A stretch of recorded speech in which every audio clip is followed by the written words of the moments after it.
नमस्कार. आज आपण क्रिप्टोकरन्सीच्या जगातल्या काही महत्त्वाच्या घडामोडींवर बोलणार आहोत.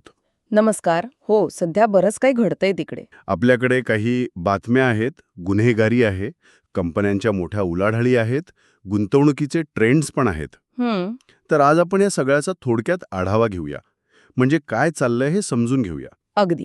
क्रिप्टोकरन्सी हे तसं बघायला गेलं तर खूप गुंतागुंतीचं क्षेत्र आहे हं. आणि ते खूप वेगाने बदलतंय सुद्धा. बरोबर. आजच्या बातम्यांमधनं त्याचे वेगवेगळे पैलू आपल्याला दिसतील. चला तर मग. पहिली बातमी युक्रेनमधनं आहे.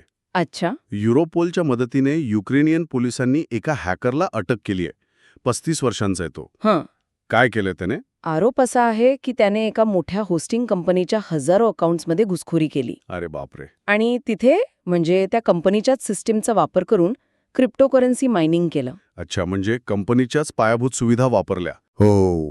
आणि त्यामुळे कंपनीला जवळपास 4.5 दशलक्ष डॉलर्सचं नुकसान झालंय. बापरे, हे खूपच गंभीर आहे. आणि अशा सायबर गुन्हेगारांना पकडणं खरंच खूप अवघड असतं. हो ना? कारण ते सतत आपलं लोकेशन बदलत असतात, ओळख लपवतात. आव्हानच आहे हे एक. पण दुसऱ्या बाजूला काही सकारात्मक घडामोडी पण आहेत. बरं. बोस्टनची एक कंपनी आहे, सर्कल इंटरनेट. अच्छा, सर्कल, जी स्टेबल कॉईन चालवते. अगदी. ते स्टेबल कॉईन किंवा डिजिटल डॉलर मॅनेज करतात. हो हो. स्टेबल कॉईन म्हणजे ज्याचं मूल्य अमेरिकन डॉलरसारख्या एखाद्या स्थिर मालमत्तेशी जोडलेलं असतं. बरोबर. सर्कलचं पब्लिक होणं हे तसं महत्वाचं लक्षण आहे, नाही का? कसं काय? म्हणजे यातून दिसतंय की क्रिप्टोकरन्सी आता हळूहळू मुख्य आर्थिक प्रवाहात यायला बघते. विश्वासार्हता वाढवण्याच्या दृष्टीने हे एक पाऊल म्हणता येईल. हे खरंय. पण याच विश्वासार्हतेवर प्रश्नचिन्ह निर्माण करणाऱ्या घटना पण आहेत. म्हणजे फ्रान्समध्ये बघ ना, एका श्रीमंत क्रिप्टो उद्योजकाच्या वडिलांचं अपहरण झालं. काय सांगताय? अपहरण? हो, आणि खंडणीसाठी अपहरणकर्त्यांनी त्यांचं एक बोट कापलं. अरे देवा, खूपच भयानक आहे. सुदैवाने पोलिसांनी त्यांची सुटका केली आणि काही संशयितांना अटक पण केली आहे. पण या घटनेतून एक गोष्ट अधोरेखित होते कोणती? की क्रिप्टोकरन्सीमुळे जी प्रचंड संपत्ती काही लोकांकडे येतेय, त्याच्यासोबत सुरक्षेचे गंभीर धोके पण येत आहेत. अगदी? आणि फ्रान्समध्ये तर अशा घटनांची मालिकाच सुरू आहे असं दिसते. म्हणजे फक्त डिजिटल नाही, तर प्रत्यक्ष शारीरिक सुरक्षेचा धोका वाढतोय. खरंय. आणि हे आंतरराष्ट्रीय गुन्हेगारीचं लोन बघ ना, भारतापर्यंत पोचलंय.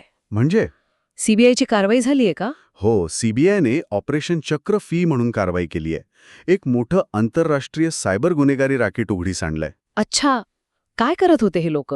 हे लोक अमेरिका आणि कॅनडातल्या लोकांना फोन करायचे आणि स्वतःला सरकारी अधिकारी किंवा मग टेक सपोर्ट कंपन्यांचे प्रतिनिधी भासवून फसवणूक करायचे. अच्छा, नेहमीचा स्कॅमचा प्रकार. हो, आणि यांच्याकडून सीबीआयने जवळपास 2.8 करोड रुपयांची क्रिप्टोकरन्सी आणि 22 लाख रुपये रोख जप्त केले आहेत. बापरे. म्हणजे क्रिप्टोकरन्सीचा वापर आंतरराष्ट्रीय गुन्हेगारी आणि मनी लॉन्ड्रिंगसाठी कसा सर्रास होतोय हे यातून परत दिसलं. बरोबर. म्हणूनच वेगवेगळ्या देशांच्या तपास यंत्रणांनी एकत्र काम करणं, माहितीची देवाणघेवाण करणं हे खूप महत्वाचं ठरतं अशा गुन्ह्यांना थांबवण्यासाठी. अगदी. आता शेवटच्या बातमीकडे वळूया, जी गुंतवणुकीबद्दल आहे. सध्या अनेक मोठ्या पब्लिक कंपन्या मोठ्या प्रमाणात बिटकॉइन खरेदी करत आहेत. हो, हे ऐकले मी. मायक्रो स्ट्रॅटेजी तर आघाडीवर आहे म्हणतात. हो, त्यांच्याकडे जवळपास 58,200 बिटकॉइन्स आहेत. आणि डोनाल्ड ट्रम्प यांच्या मीडिया कंपनीने पण $2.5 अब्ज बिटकॉइन खरेदीची योजना जाहीर केली आहे. अच्छा, म्हणजे मोठमोठ्या कंपन्या आहेत उतरतायत. एवढंच नाही, काही कंपन्या तर कर्ज काढून किंवा शेअर्स विकून बिटकॉइन खरेदी करत आहेत. हां, यामागे त्यांची कारणं वेगवेगळी असू शकतात. जसं की काही कंपन्या महागाईपासून बचाव म्हणून बघतात याकडे, तर काही क्रिप्टो उद्योगाला पाठिंबा देण्यासाठी करतात.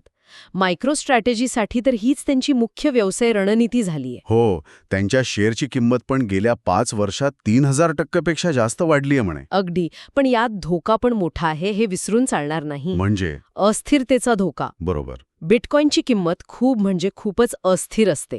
जर ती त्यांच्या खरेदी किमतीच्या खाली गेली तर कंपन्यांना मोठं नुकसान होऊ शकतं.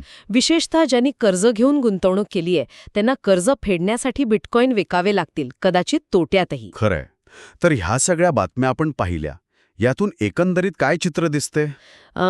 इथे दोन मुख्य प्रवाह दिसतात असं मला वाटतं. एकीकडे क्रिप्टोकरन्सी पारंपरिक अर्थव्यवस्थेत आपलं स्थान निर्माण करायचा प्रयत्न करते, जसं आपण सर्कलचं पब्लिक होणं पाहिलं किंवा कंपन्यांची गुंतवणूक.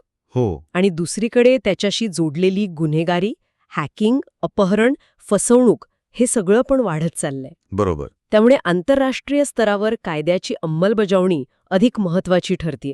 म्हणजे हे क्षेत्र असं आहे की जिथे प्रचंड संधी आहेत, पण तितकेच मोठे धोकेही आहेत. खरंय. तंत्रज्ञान, अर्थकारण आणि गुन्हेगारी यांचं एक विचित्र मिश्रण आहे हे. अगदी. तर आजच्या या चर्चेतून क्रिप्टोकरन्सी जगातल्या काही महत्त्वाच्या घडामोडींची कल्पना नक्कीच आली असेल. हो. आणि जाता जाता एक विचार करण्यासारखा मुद्दा आहे. कोणता? ही जी क्रिप्टोकरन्सीची अस्थिरता आहे, सुरक्षेचे गंभीर प्रश्न आहेत आणि त्याचवेळी ती मुख्य प्रवाहात येण्यासाठी धडपडतेय.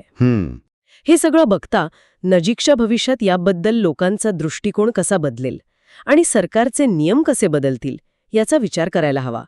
हे पाहणं खरंच औत्सुक्याचं ठरेल. नक्कीच. पुढच्या वेळी आणखी काही रंजक माहिती घेऊन येऊया.